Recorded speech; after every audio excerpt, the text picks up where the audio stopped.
Welcome to the Selling Show, where we unpack, repack, and break down exactly how top experts sell their ideas, their value, and their services. This is your host, David Newman, and you are in the right place if you want better clients, bigger deals, and higher fees.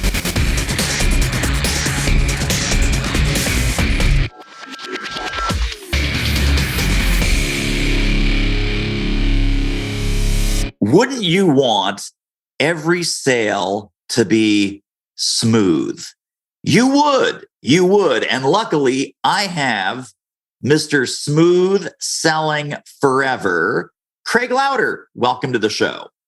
Thank you for inviting me, David. It's an honor and a privilege. Well, we're definitely going to have some fun, and we're definitely going to talk some sales nitty-gritty. Tell us a little bit about your professional journey and what brought you to the work that you're doing today, and what were some interesting stops along the way. Well, as Steve Martin said, I started out as a child. I grew up in a blue-collar family, first individual ever to graduate in college, had a degree in marketing, both at a graduate and undergraduate level, was in corporate America for 5 years and said, that's not my bag. I really like being around other entrepreneurs. So for over 20 years, I was involved in small and mid-sized businesses as the head of sales and or the head of marketing, at which time I got tired of jumping on planes and having offices in Herndon, Virginia, and Dallas, Texas, and Denver, Colorado, and said, there may be a great opportunity here to leverage what I've learned over those 20 years, and that is to help not only other businesses, but also trusted advisors to create significant, predictable, and sustainable income growth. So in 2012, I founded Smooth Selling Forever. Actually, it's the Mainspring Sales Group, LLC. I'm just too cheap to go in and spend another $1,500 to move over to Smooth Selling. And in 2016, I was convinced to write a book called Smooth Selling Forever, which targets small to mid-sized business owners and gives them a recipe for creating a robust book of business and significant, predictable, and sustainable revenue growth. I'm now in the process of publishing a new book called Trusted Advisor Confidential, which is the insider's guide to landing high-paying clients. So today, I work with trusted advisors as well as the owners of businesses. Nice. Let's go back to Smooth Selling Forever, because we'll also connect it to the trusted advisor world. Generally speaking, when some sort of expert hangs out his or her shingle, they've had some kind of corporate career. You mentioned yours was 5 years. Mine happened to be 10 years because I had more patience for the nonsense, maybe. Sounds like it. And then they're like, hey, I'm really great at leadership. I'm really great at strategy. I'm really great at innovation. I'm really great at HR, whatever it is. And I've been doing this for my company for 20 years. I'm going to hang out my shingle and it's going to be great. And they don't realize that as an entrepreneur, it's not about doing the work. It's about getting the work. So you and I, of course, both know this. Then they maybe master some of the sales skills, and then they want to grow. And then it becomes, okay, let's build out a small organization, couple of people to do some delivery, maybe a marketing manager, maybe at first that's a VA. And then it's time to hire their first salesperson. So talk about the typical trusted advisor growth pattern that you see, and maybe some of the mistakes and some of the hiccups as we go from solo practitioner to that small business owner that you wrote that first book for. Well, thank you. I use the metaphor of stars or nautical terms, and I say that there are 6 things based on my experience.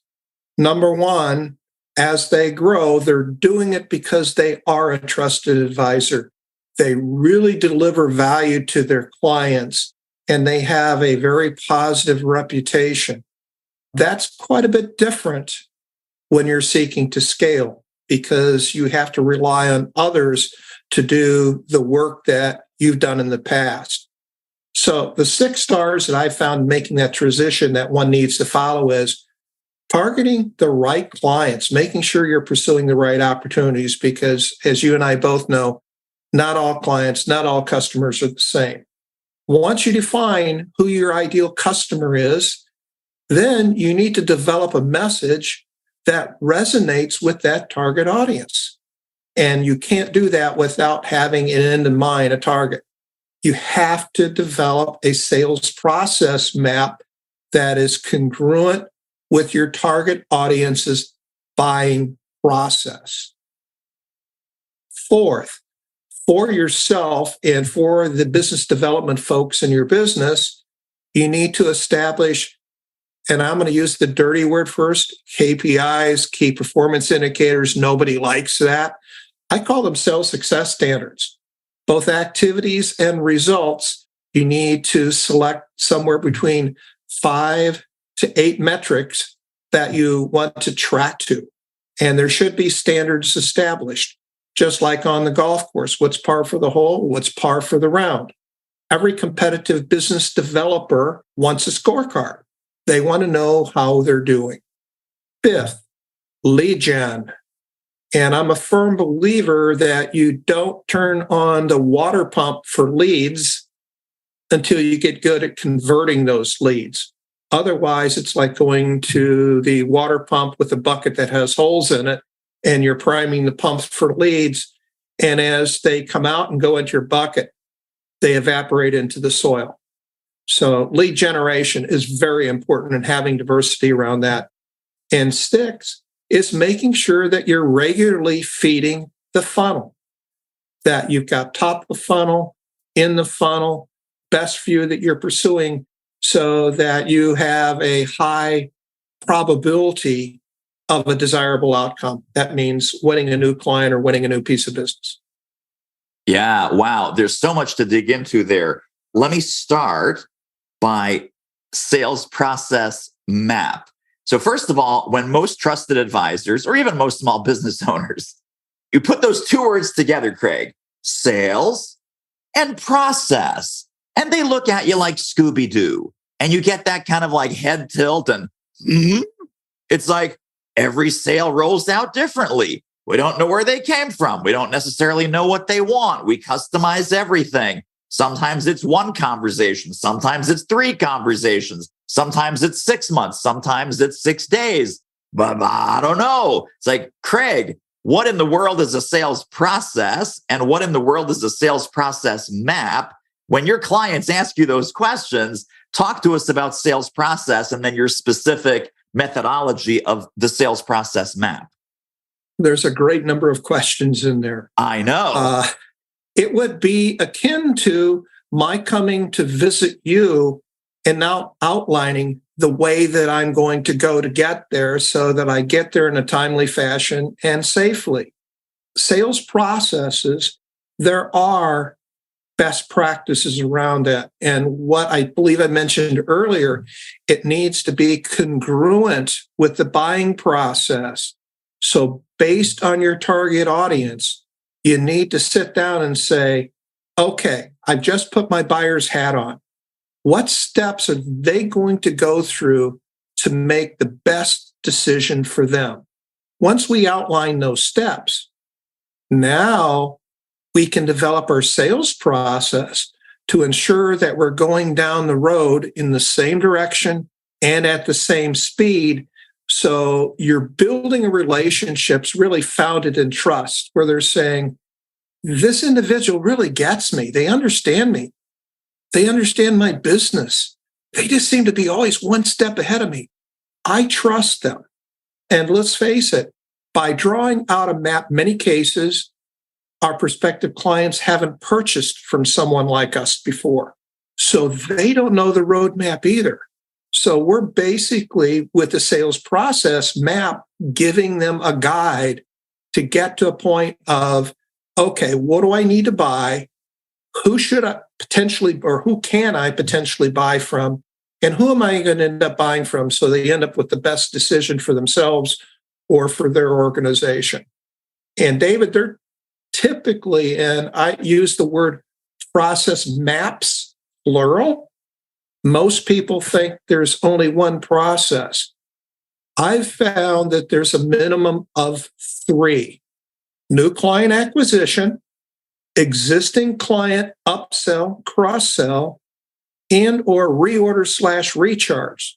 The steps are different. And if you have an organization that supports you, there are different people that get engaged at different points in the process, so that as trusted advisors, we can focus our time on securing new projects, whether they're in existing customers or within new logos. Are you loving this interview as much as I am? Holy smokes. Hey, you know what this reminds me of? There's a fantastic sales book that you got to get your hands on right here, right now. It's called Do It Selling. How do I know it's great? Well, I wrote it and you need to read it. Pop over right now to doitselling.com. Now, back to our interview.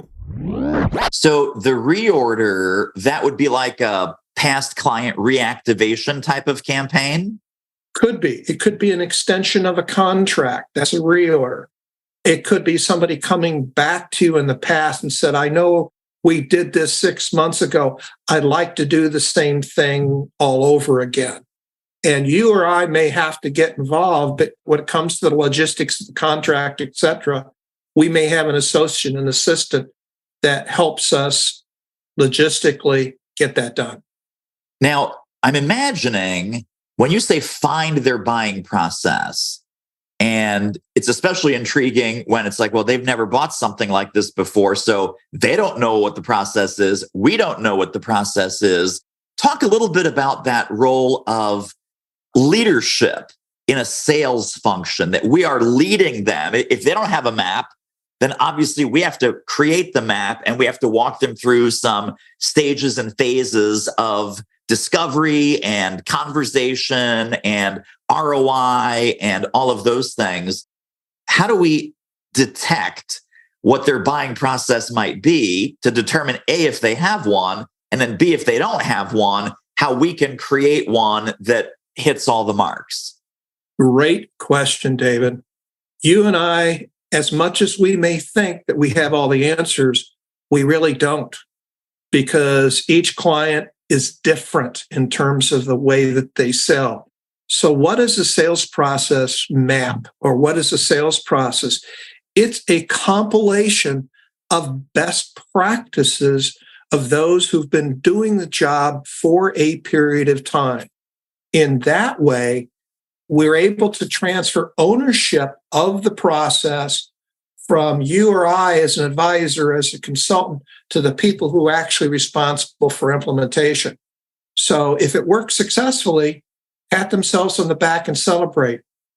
If it's broken, the question becomes, what are you going to do to enhance, to improve the process that you've already put in place based on your learnings, how your customer set has changed, how the market set has changed. And what I find is I get very granular when I work with a client in putting together a sales process. And I call them touches. There are different types of touches. First, email, virtual selling, in-person, telephone conversations. What should this touch logically be? Who within our organization should be reaching out to the prospect? Third, who should we be reaching out to at the prospect by their role or buying persona in the company?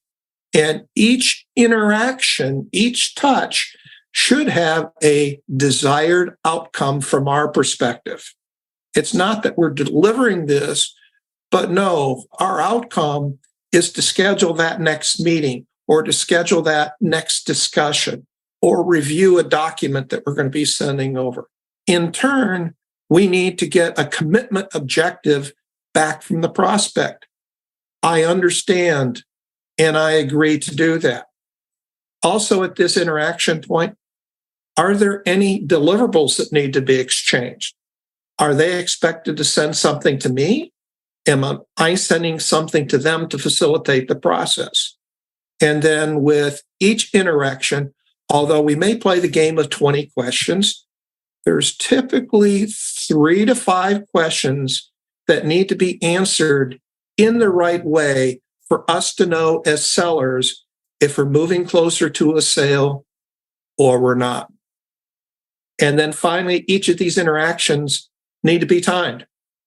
And I'm a firm believer that anytime you have an in-person, virtual, telephone interaction, you always follow up same day with an email confirming what had been discussed, what had been agreed upon, and who's going to do what to whom. And that's the basis of the process. We get very granular. This also makes me wonder, I'm just channeling all of our listeners who are like, oh my God, this sounds great. This sounds amazing. I need the magic keys to the kingdom. But it also prompts me to say, well, folks listening, they might be thinking, I have a really long sales cycle. Why do these sales take so long? Why do these sales drag on forever? It might be 6 or 9 months until I close something. Meanwhile, maybe even other sellers in that same company, they close that deal in 4 weeks. So what is the difference between a seller who really belabors this process and either delays or is shy about asking for the sale or just doesn't activate a sense of urgency and a sense of speed in the sales process versus someone who hits the marks? They expect a short sales cycle, so they get a short sales cycle. They build their maps so that it's not 6 to 9 months, but it is 4 to 6 weeks. Tell us a little bit about how the salesperson might be responsible for some of these longer sales cycles where deals seem like they take forever to close. Great question. And it goes back to something I said earlier. First of all, your selling process needs to be congruent with your buyer's buying process. And you need to have a good handle on how they buy, what steps they're going to go through, and what time frame they expect to make a decision, not only implement a decision, but to begin working on whatever they decide to purchase. And these are based on questions, Craig. So you would say, tell me, how do you typically buy a program like this? Right. So you and I probably know the old acronym BANT, B-A-N-T. Yeah. What's your budget? Who's going to be making the decision? As we know, many buyers will say, I'm making the decision. And typically I take the curse off the call and will say, I understand you're responsible for making the decision, but is there anybody else who's going to have to rubber stamp your decision? Now you're getting to the crux. Third is a need, N for need. Is it a desire? They've got a real problem they're seeking to solve. And then fourth, T is time frame. So by asking those questions up front, what is your need here? What is your time frame for implementing a solution? Who's going to be involved in the decision-making process? Are you the final decision maker? Yes, I am. Great. Is there anybody that's going to have to rubber stamp your decision? Well, yeah, so-and-so is. Okay. And then finally, have you established a budget for this? If you're going to implement a solution, is there an investment range that you're looking into, which helps us as sellers qualify whether we can deliver on the buyer's expectations? I also want to dig a little bit more into the sales success standards. And I'm guessing that most trusted advisors and most small business owners will make errors on both sides of this. Either they measure nothing and it's like, well, yeah, we don't really know. Or they try and over-measure and over-analyze and over-obsess about all these metrics, like 20 different metrics, 3/4 of which really matter not at all. Or they're beyond their control, or it's like website traffic, website convert, whatever. You said 5 to 8 key metrics on your sales dashboard. How does a company, based on what they sell or who they're selling it to, how does a company decide what those are? Or do you have those 5 to 8 that you can give us kind of in a typical scenario of what should go onto your sales success standards? Great question again. There are hundreds of standards, and it need to be customized to what's relevant to the company. Unfortunately, most companies are focused on results only. And I say to them, those are lagging indicators of success. You need to determine how you achieve more success. So it gets back to measuring activities. It can be as simple as sales conversations had, new business opportunities surfaced, number of quotes or proposals that go out the door. How healthy is your sales funnel? How many opportunities are active? What's the value? And then when we go through, we're looking for areas where there are inefficiencies, and we're trying to get better at each step and each stage in the process so that we become more effective. As you said earlier, if someone else, a competitor, is closing a deal in 4 weeks and it's taking us 6 to 9 months, and it's either people or process. And the 3 key words are listen, listen, listen. And the next 3 words are question, question, question. Love that. Absolutely. Absolutely. Now, let's talk about lead generation. Most companies in the big world, you talk about lead generation, like, oh yeah, got it. Great. Lead generation. You talk to trusted advisors and it's like, well, here's where they start looking at their shoes. They start staring down at the floor. And then after that little moment of shame, meaning they're not doing any lead generation, they will say, Craig, we don't do lead generation because we don't need lead generation. The 2 things they always say, I know you've heard this 1,000 times, our business is 100% referral.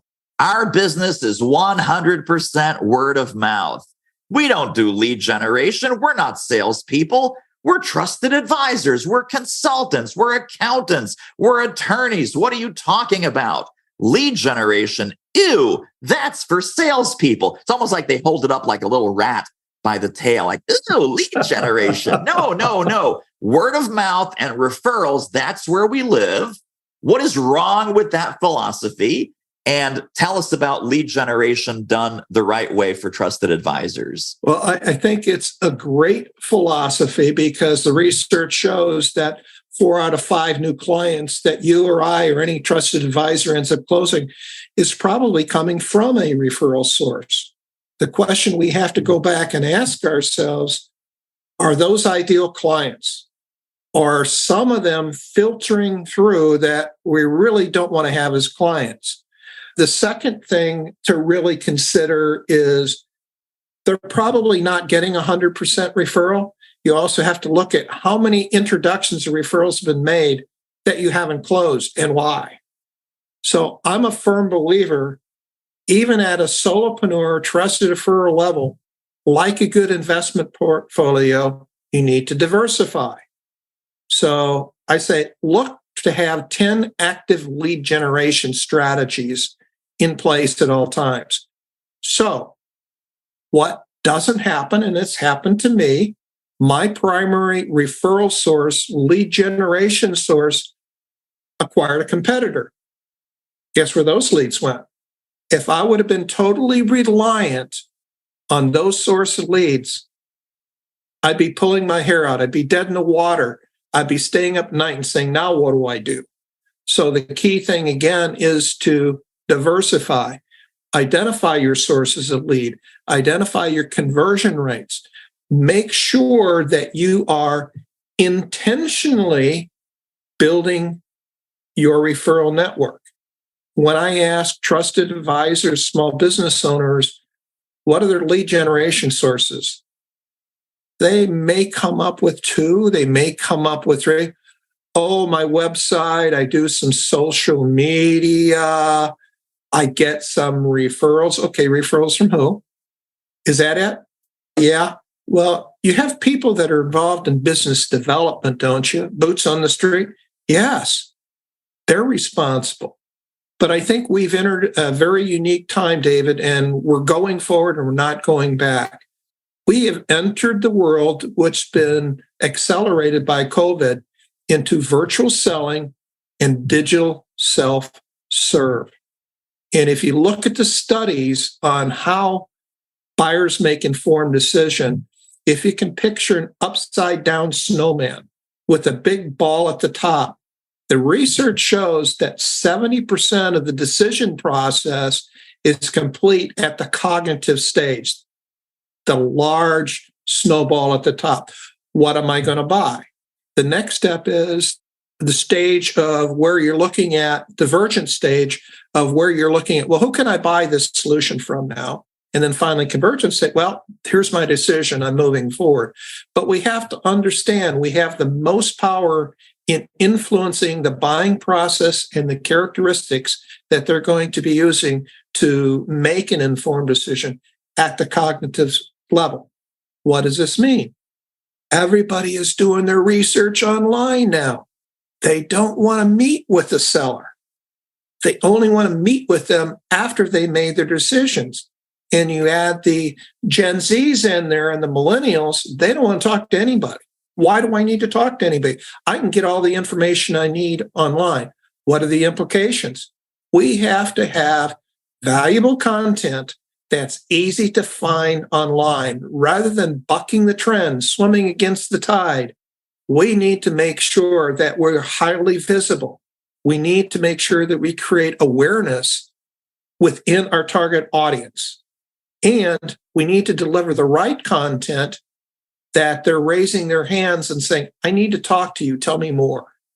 Is that what you're thinking, David? Yeah. Let's also talk about what lead generation is not.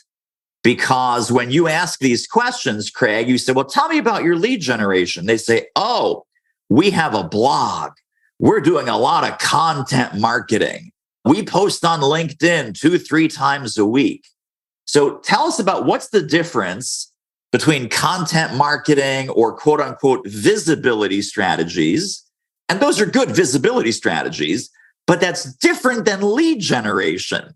So, give us the finger shaking, listen, young man, here's what lead generation is. Here's what lead generation isn't. And stop kidding yourself. Give me that rant. Don't over-focus on the activities and all that you're doing. Measure the actual quality leads that they're generating. Most companies, and some of your listeners say, MQL, what is that? It's a marketing qualified lead. It's a way of scoring those leads to determine if they've progressed far enough that they're worthy of your attention and putting a full court press on them. So social media, website, attending trade shows, posts on LinkedIn, those are all activities and actions to diversify the way that you're generating leads. But you really have to tie them back, quite frankly, to how many quality leads are they generating and how many of those leads have we been willing to convert into paying clients. And would you agree, this is a radical statement I'm about to make, would you agree that a quote unquote lead generating strategy that has generated no leads and no sales is not really a lead generating strategy? I'll give you an example. We have especially trusted advisors. I send out a weekly newsletter. I've been sending this weekly newsletter out, Craig, for the last 7 years consistently every Wednesday morning, and it hasn't brought me a shred of business. It's like, okay, well, there's data point number one. I post on LinkedIn every Tuesday, every Thursday. No one comments, no one posts. I've gotten 0 results, 0 leads, 0 sales conversations from my attempts on LinkedIn. So if a tree falls in the forest and no one's there to hear it, does it make a sound? If a lead generation strategy generates no leads and no sales conversations, is that really a lead generation strategy? David, that is not a radical idea. That's just plain common sense. So if you're going to invest time or money into a lead generation strategy, you need to be able to determine what's your return on your investment. Marketing is not an expense, it's an investment. It's supposed to turn a profit for you. And if it's turning a profit for you and it's meeting your multiples of return on investment, continue to do it until ever. If it's not working, you need to sit back, take a deep breath and say, can I modify this in a way and continue, but do it differently? Like you and I would know, David, A/B strategy. Let's try a couple of different messages. Or for goodness sake, stop doing it. Talk to somebody else to find out if they're doing the same thing that you're doing. Why is it working for them and not you? Let's spend a minute on inbound versus outbound, because I know that especially in the world of trusted advisors and coaches and consultants and law firms, accounting firms, consulting firms, they're all about the inbound. They're all about, hey, we're going to put out some great content. Hey, we're going to put out some stuff on our website. We're going to publish white papers. We're going to host boardroom briefings. We're going to do webinars. And the right people are going to raise their hand. And when the time is right, they're going to come to us. Versus outbound, target list of prospects that you have a relevant, valuable approach that you want to make, and you engage in a very structured, highly relevant, relationship-based outbound sales campaign. Outbound versus inbound, give me the pros and cons, the way that you teach it, the way you talk about it with your clients. There's room for both. And typically we're saying, well, who's responsible for generating leads? Is it the business development folks or is it marketing? The answer is yes. Marketing is doing outbound. Inbound is generally going to come from people that know you or I or another trusted advisor individually, or it's coming from a referral source. We as sellers may have to develop our own list, but depending on how large our target audience is, the only cost-effective and efficient way is through outbound marketing, a variety of techniques. So it needs to be invested. And you need to have a series of touches, or I like to refer to it, it's like bombing the beachhead. You're not going to send the infantry in until you've softened the beachhead. You've given them enough information, and hopefully they've raised their hands because they've downloaded certain content, they've shared certain information, where it gets to the point, now it's time for Craig to call David and say, hey, David, I see you downloaded this and that. Is there some questions that I can ask for you? Because you seem to be interested in the content that's being provided, and you have an open-ended content. So I believe inbound and outbound is almost like sales and marketing in general. It's like a piston going back and forth. We need to go back and forth to be most effective. Or as I like to say, in this day and age, sales and marketing or business development marketing needs to be entangled. We have to be one another's twin brother or twin sister. Talk a little bit, and I know we've mentioned it in broad strokes, but in the smooth selling system, there are 4 stages that you talk about. Walk us through that. It's very, very simple. Is number 1, you have to identify and qualify the opportunity, identification, qualification, proposing, and then closing. And there's going to be certain intermediate steps there, but at the highest level, that's really where you're at. Holy smokes, so much value in this episode. Listen, if you are loving what you're hearing, feel free to download, subscribe, tell a friend, leave a review on Apple Podcasts or wherever you're listening to The Selling Show. Now, back to the interview. And then qualifying and disqualifying, like you mentioned earlier, BANT, right? Am I talking to the right person? Is this a gap that they have? Is this something that they is a strong desire or urgency or priority of fixing it? And do they have the ability to pay? Do they have the economic resource to invest in the services and the solutions that you provide to either solve that problem or get that outcome? If when you realize that either you're barking up the wrong tree, you're talking to the wrong person, you may be looking at solving not the right problem, because usually the first problem isn't the real problem that they have. What are some ways to recover from that, or to kind of qualify, disqualify, requalify in a different direction that might in fact save the sale? Well, I'm a big fan of prevention. So, what we talked about earlier, targeting and messaging is very important. So, several exercises and tools that I use, and I'm sure you do as well, David, is I do at the start grading your customers exercise. Awesome, basic, can't live with, and dead. Get the names. And dead is another word for why are we doing business with these people? Send them to the competition. Let's not waste our time. But by grading your clients, you now have some context in the ability to develop an ideal customer profile. So you know what an awesome customer looked like. And from a demographic, geographic, psychographic perspective, you can very quickly on the front end filter them to turn out and say, they're perfect for us. Then you go to the next step and say, okay, let's make sure I understand who the buying influences are or the buying personas. This is the problem they're experiencing. What are the results they're looking to achieve? And what personal wins can I provide them with our solution?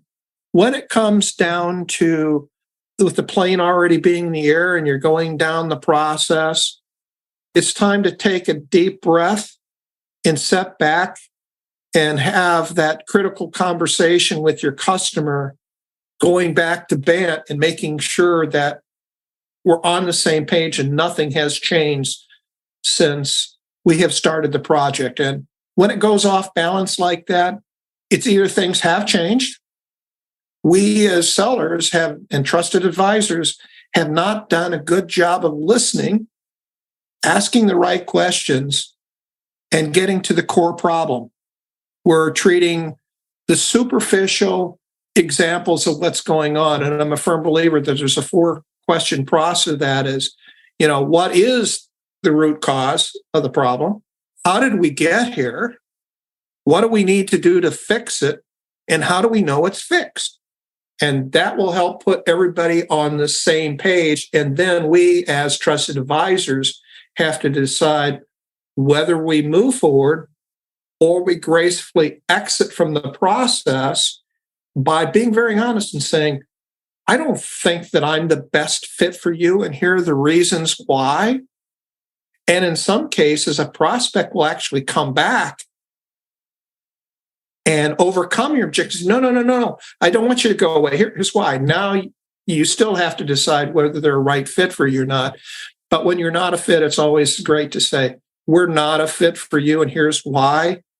And I think if you can, so-and-so would be a better fit for you. That's not what we do. We're never, ever going to be low price.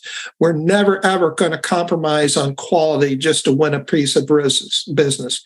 I'm never going to blow smoke up your skirt and tell you that I can do something when I know that I can't. Most important thing that a trusted advisor has is their reputation.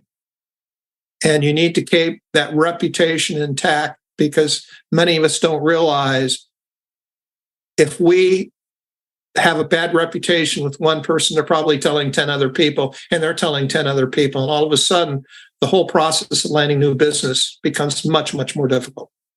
Yes. Well, as we're landing the plane here, so many value bombs. Wow, really great. If people were to take one overarching concept from our conversation today, both about the smooth selling philosophy and about all these things that trusted advisors can be doing better and smarter, what would you hope that one core takeaway would be? You have to have a plan. Most trusted advisors, most businesses out there are relying on what's worked in the past. And they will readily admit the business environment today has changed. So we have to change with the business environment. So have a lead generation plan, have a lead conversion plan.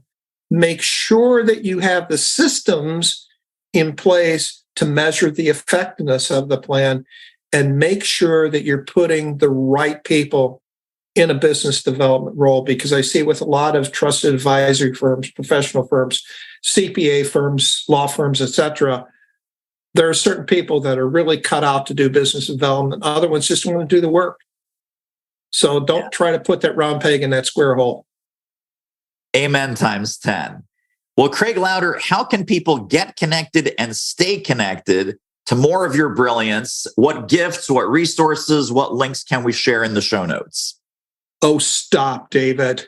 You're the one who's brilliant. My name again is Craig Lowder, and that's spelled Lowder, Craig, Craig. You can find me on LinkedIn. If you want to connect with me, my email address is craig@smoothselling, not sailing, sellingforever.com. My phone number is 630-649-4943. And I have a free gift for your listeners, David. Let's hear it. We've talked about referrals being very, very critical to the profitable growth. I've developed a tool and a report. It's called the Connector Compass, that if you go to connectorcompass.com for free, you will get a 7-step process to develop a well-targeted, well-focused referral network. Beautiful. And all of those links and resources are going to be hot and clickable directly under this episode at thesellingshow.com. Craig Lowder, you're a rock star. I appreciate you. Thanks for being on with us. Thank you, David. I'm humbled and honored to be on your show. You're terrific. And that wraps up another episode of The Selling Show. Hey, tell you what, if you like us, rate us and review us on Apple Podcasts, subscribe, tell a friend, go grab the notes and downloads and extras at thesellingshow.com. See you next time.